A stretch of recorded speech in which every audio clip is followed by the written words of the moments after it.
I'm Autumn. And I'm Aravis. And this is Loving the Spectrum. If you're new to our channel, we put out new videos once a week, generally on Fridays, but sometimes on the weekend, and we cover content based on our own experiences as queer non-binary autistics. We make this content specifically for other autistics, LGBTQ+ folks, and anyone else that's simply here to learn. This means that we are happy to interact with our audience members that are here to learn, but will ultimately prioritize the voices of those in our communities. If this sounds like the place for you, then subscribe for more of our content. Today's video will be a continuation of our last video, talking about the controversy surrounding Sia's new movie, Music. So before we get started, I just want to give you like a little bit of a background and how our day went today, so you know kind of like what's been up with us. So we usually, our like ideal scheduling is filming on Wednesdays. Yeah. But various things came up, and then today was our last chance to film this morning. It is currently nighttime, if that wasn't apparent. But yeah, we meant to film this morning, and then there was just a weird-ass high-pitched humming noise in our apartment since like 10 p.m. last night. Yeah. And like, normally you'd be like, you can ignore that, but we're both autistic and we have sensory issues, so it's we like not couldn't even tell where it was coming from either. Like we couldn't tell if it was from our apartment or like somewhere else. Yeah. But anyway, so we like it was one of those noises that just filled your entire brain. So we couldn't do anything, but that stopped and our landlord said everything was fixed, so here we are finally filming and hopefully getting this out on a Friday.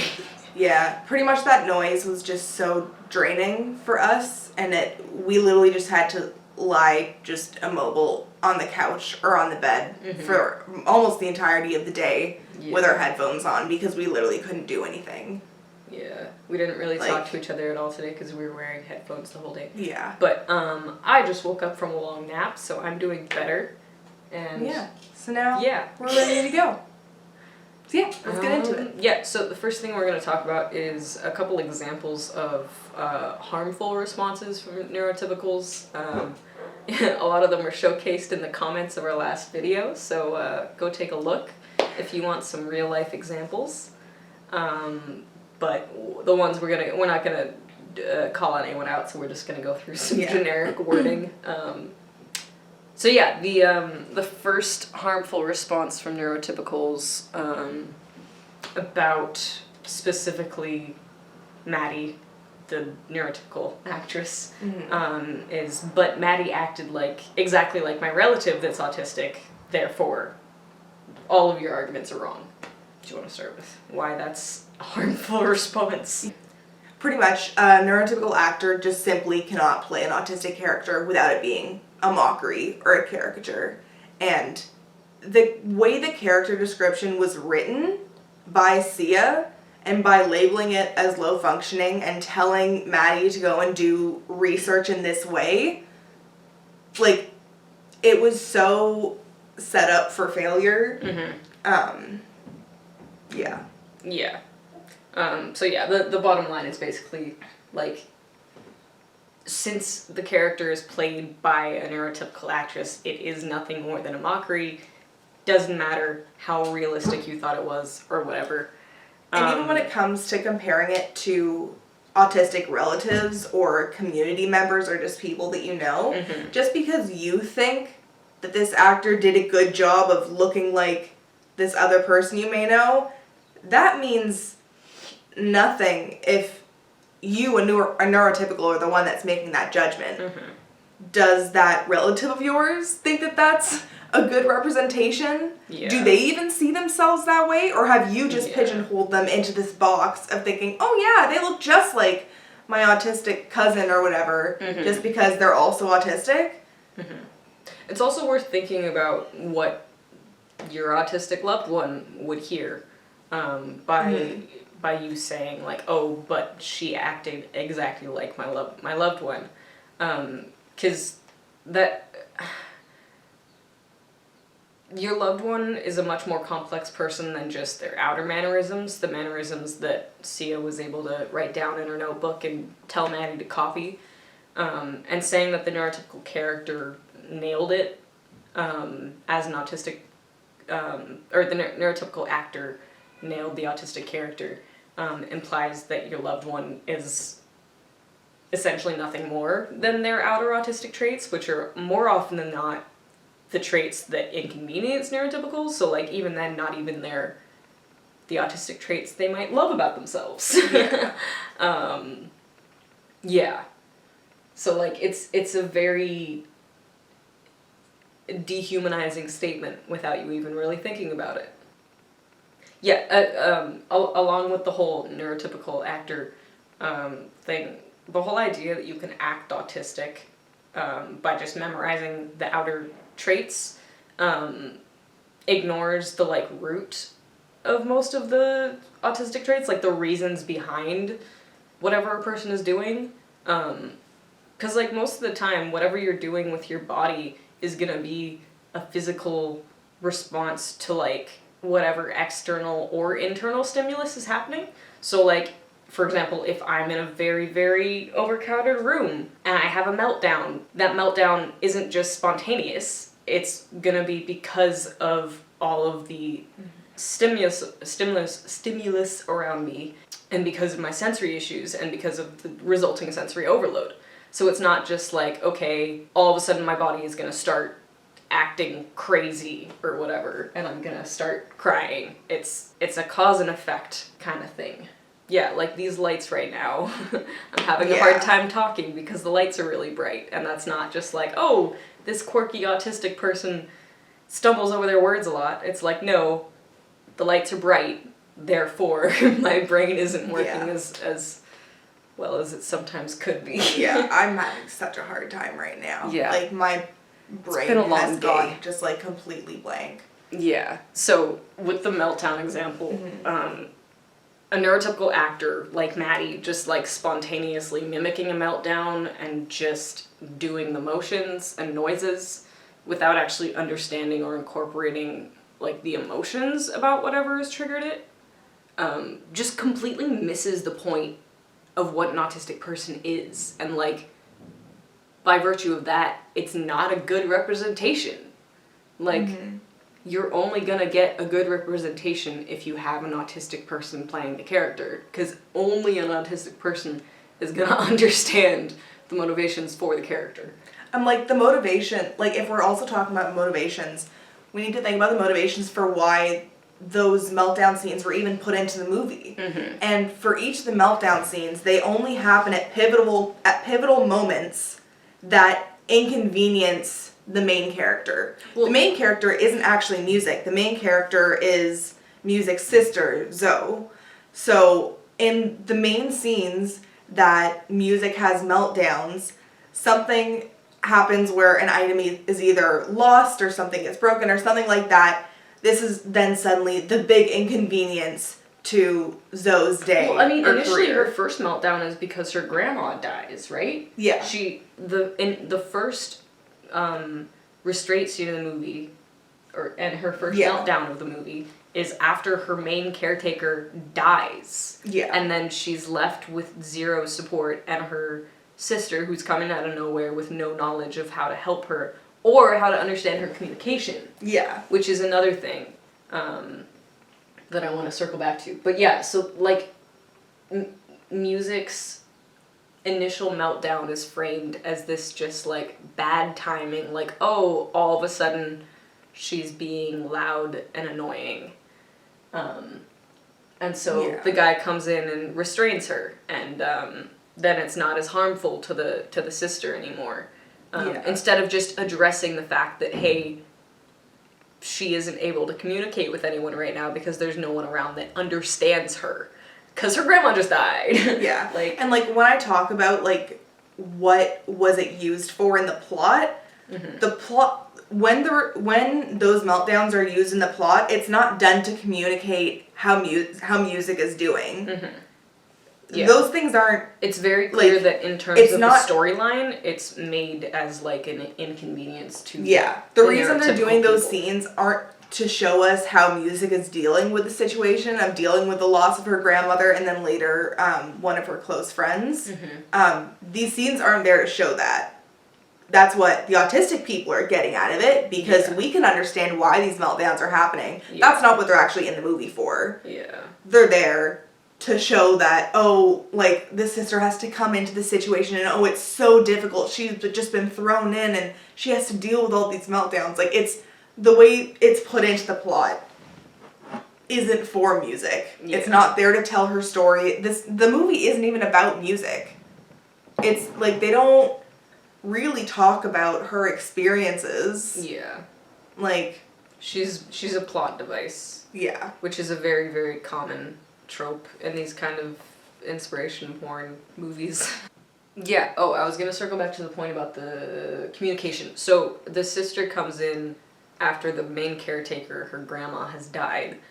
And the sister comes in without knowing music's communication style, without knowing her daily routines, without knowing any of the things that she needs to know in order to provide the support that music currently needs. And because of that, because the sister just literally doesn't know how to understand her, she's completely reliant on this neighbor that comes in and teaches the, like, restraint thing and just learns everything from him.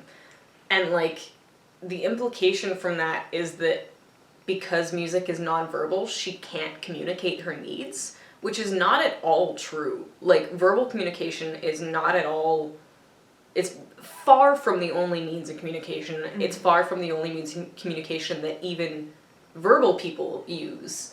Like, body language is such an important thing to be able to read. Facial expressions, like, literally anything else. There are so many different ways of communication, especially for nonverbal autistic people. And, like, treating it like restraining her was the only option is absolutely ridiculous and just so dehumanizing. Because it's like, oh, she can't be reasoned with or whatever. Yeah.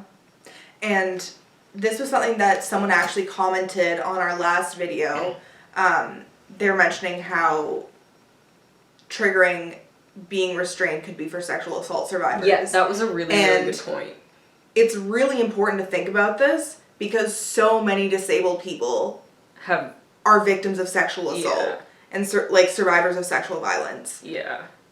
And even from childhood, like, this stuff is very real. So, like, I can't even imagine, like, being restrained like that. Like, that was just so awful to even watch. Yeah. I lost my train of thought with that, so I'm going to skip ahead to the next point and just assume we've said everything we needed to. Yeah, the whole external and internal motivations for an autistic person's action, that really, really applies to stimming, especially. Stimming isn't just random movements or sounds or whatever. It's for a reason. It's stimming. It's in order to give our bodies whatever stimulus it's currently lacking. That might be auditory, that might be physical. Like, if I'm rocking, that might be because my skin isn't getting enough physical input, so I need more, like, movement on it or whatever. So, like, watching Maddie as a neurotypical girl just, I don't know, spontaneously doing all these stim-like actions without understanding why an autistic person actually does those things, and the fact that it's a self-regulation thing. It's self-soothing. It's a coping mechanism. It's not just, like, quirkiness or whatever. This is a silk shirt that I've had since I was a very small child. I think it's, like, the third one we've had to get, but it's a very specific stim that really helps me think when I'm anxious, and bright lights make me anxious, so here we go. Yeah, and, like, I've been, like, squeezing my arm and, like, wiggling my toes this entire time. You can't see my feet because they're, like, off the frame. Yeah. But and then I have, like, my stim necklace on. I'm trying to use that, but I feel like I need a better one. Both of us are working really hard trying to figure out how to not mask as much, because that's something that's really, really, really hard once you realize you're autistic, is, like, figuring out who you are without masking. So that's part of what we're trying to do in these videos. But yeah, so, stimming directly related to external or internal stimulus. I jump a lot when I'm, like, really excited about stuff. They can attest to this. Yeah. Like, And I dance. Yeah, they definitely dance a lot.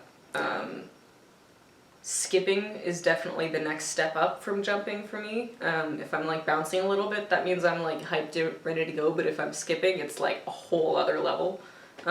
Like, Halloween Haunt a couple years ago, I was involuntarily skipping around, and it was great. Cute.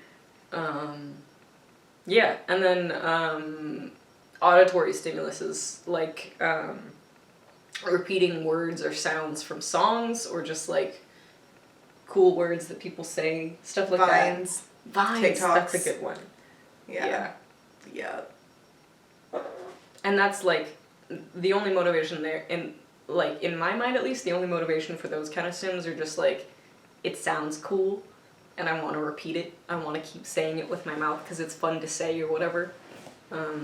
Yeah. Okay, so the next shitty response from neurotypicals, it's just a movie. Stop acting like it's such a big deal. The main issue with this is that, like, we're not the ones that made it more than just a movie. We would have been fine to just let Sia have her trash movie, but she opened this whole thing by calling it a love letter to the autistic community, and then also claiming to have done 3 years of research. So it's like, the movie doesn't hold up to either of those statements, and then these criticisms are just a response to that. Yeah. Like it would have been people would have critiqued it either way. But, like, the reason she's getting so much shit is because she, like, doubled down on this and tried to act like she actually knew what she was talking about when she clearly doesn't. And she's been, like, incredibly rude to autistics this entire time. Yeah, no, still framing it as being this love letter to the community. Yeah, from the get-go, it's just that she's like claimed ownership and, like, knowledge over the autistic community without actually including us in it at all. And then once, you know, when someone says, hey, this is a love letter to you, and there are some parts of it that just, like, really don't vibe, you probably want to let them know, hey, if you love me, you should know that these are parts I'm not comfortable with. But then Sia's response to those criticisms was, oh, you're wrong, or oh, you're a bad actor, or whatever. Yeah, you can watch our other video to find out. One really important thing with Sia's, like, whole responses and, like, doubling down and being like, no, the autistics are the ones that are wrong. One part of autism, a common autistic trait, is just, like, the ability to see the larger patterns in things and, like, the overall connecting factors, if that makes sense. Like, I don't know, that's why I'm so aggressively anti-capitalist, is because in my mind I have a very nicely laid out map of how white supremacy has directly led to capitalism, which has directly led to, you know, ableism and racism and eugenics and transphobia and homophobia, and, like, there's so many things. So, like, my brain is good at piecing that kind of stuff together. And that's true for a lot of other autistic people. Yeah. So, like, especially when a community like the autistic community, but with any community, really. Yeah. If a community is coming up to you and telling you, hey, this is a pattern of oppression, the least shitty, and in this case, the least ableist thing you can do is literally just believe us and be like, huh, I never thought about it that way. Let me try it from your perspective. Because, like, that's the whole point, is that we have a different perspective. Blah, blah, blah. Oh, yeah, we got a couple comments on the last video that was just, like, just talking about, like, how, like, our opinions aren't relevant, which is, like, first of all, they are, but also, almost none of this shit is our opinion. Like, it's all research that we've done, and then we just we didn't cherry pick, we just picked all of the stuff from the rest of the autistic community, and we're like, okay, so this is the consensus from all of us, cool, and then we told you. So, like, yes, we agree with all of it, so I guess from that side of it, it's an opinion. Yeah, like, I'll go and include some names to some, like, creators on TikTok that I was looking at this morning. Like, there were definitely a lot more people involved in, like, all the ideas that we had here, because I've just been scrolling through this stuff. Yeah, guys, we're like, not that non-stop. smart. We didn't come up with this ourselves. But I tried to find at least a good handful of the names of the people that, like, really stood out, so I'll include those above. Yeah. But yeah, no, like, there's so many people that have been sharing stuff about this. Yeah, so this is all just, like, knowledge that we've sponged up from the rest of the community. Yeah. Over the past couple of weeks or whatever, how long controversy has been going on. Mm-hmm. Yeah.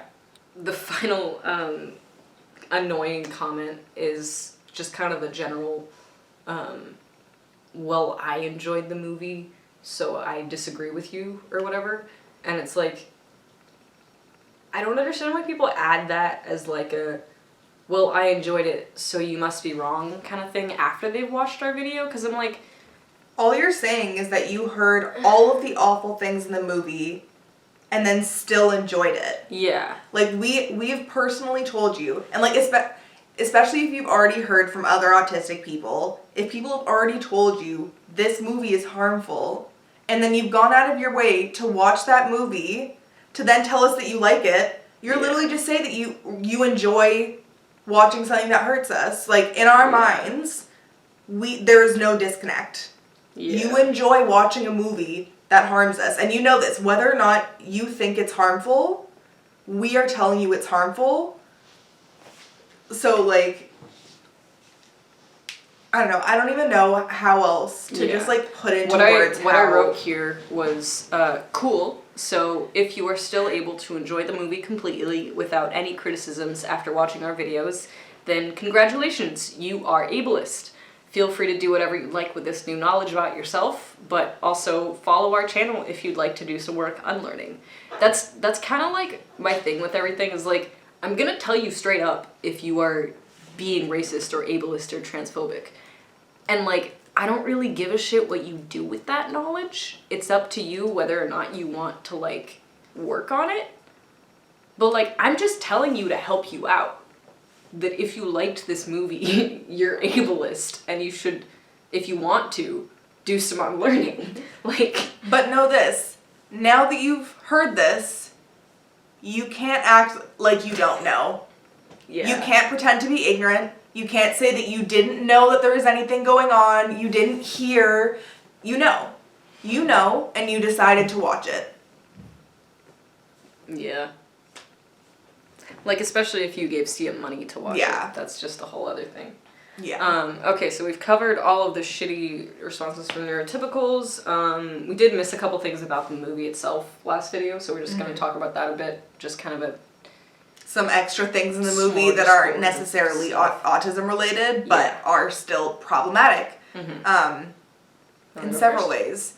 So there has been some talk going around that apparently Kate Hudson's character, the sister, was initially supposed to be played by Shia LaBeouf, but also it was initially supposed to be played by a black woman. Yeah, and this is actually the only part of this whole thing that Sia's apologized about, is that she didn't give the role to a black woman, which is good. She should apologize for that.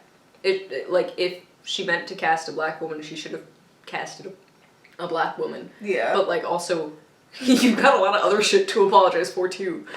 Yeah.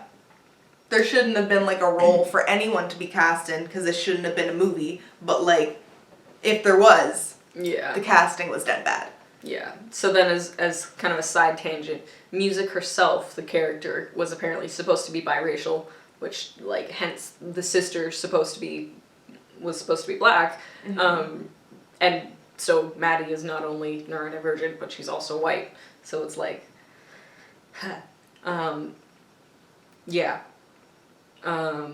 there was a scene very near the end of the movie, just before the big musical number where she actually sings, where her sister refers to an institution, a mental institution, as the People Pound, and goes as far as to take music there with all of her things, starts unpacking her things. Like, was fully committed to dropping Maddie off and leaving. And being like, yep, this is the best thing for both of us, blah, blah, blah.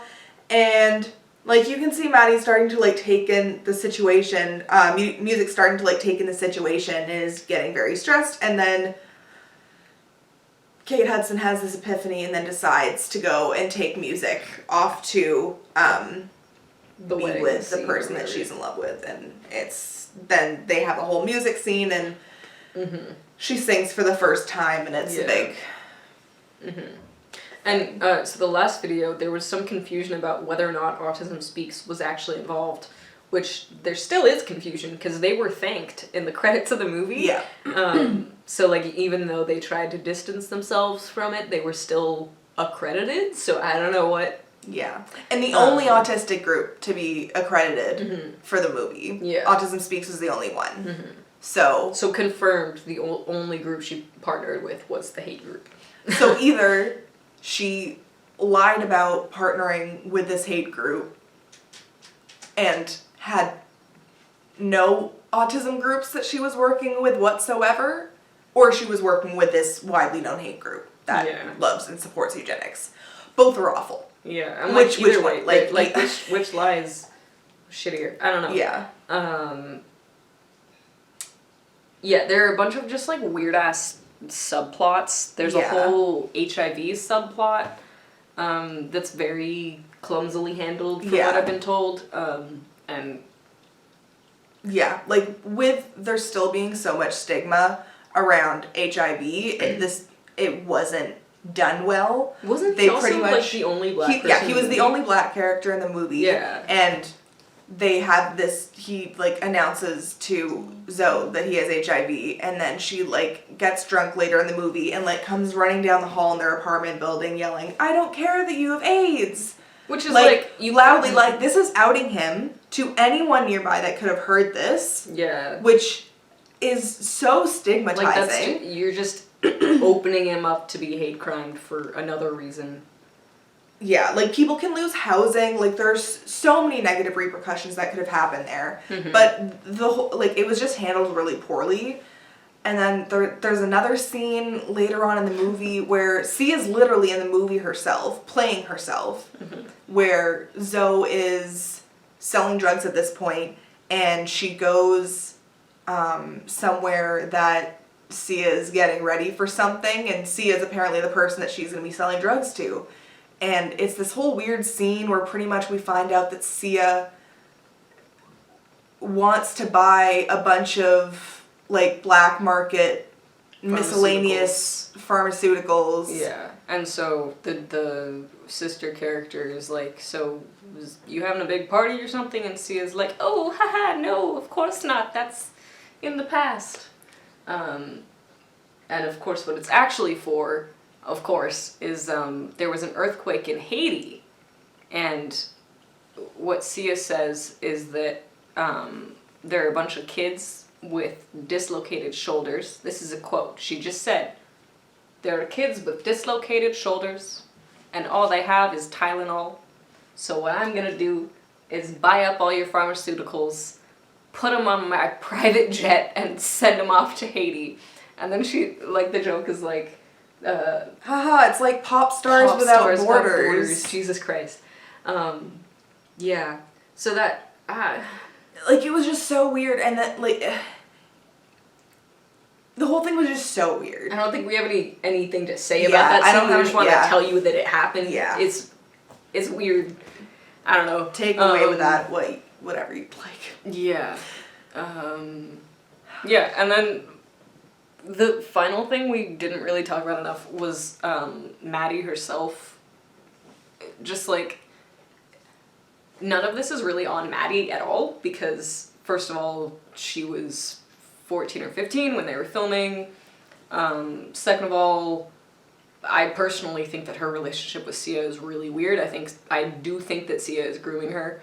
Sia is her godmother, which is like a very close relationship to have someone that you're working with.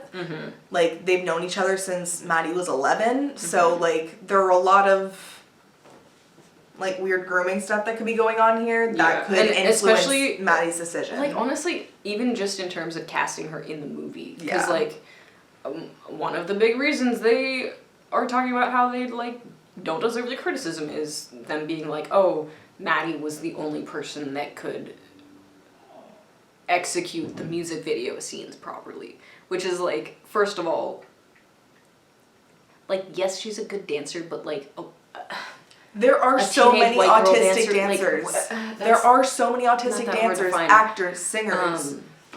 Yeah. What was I gonna say?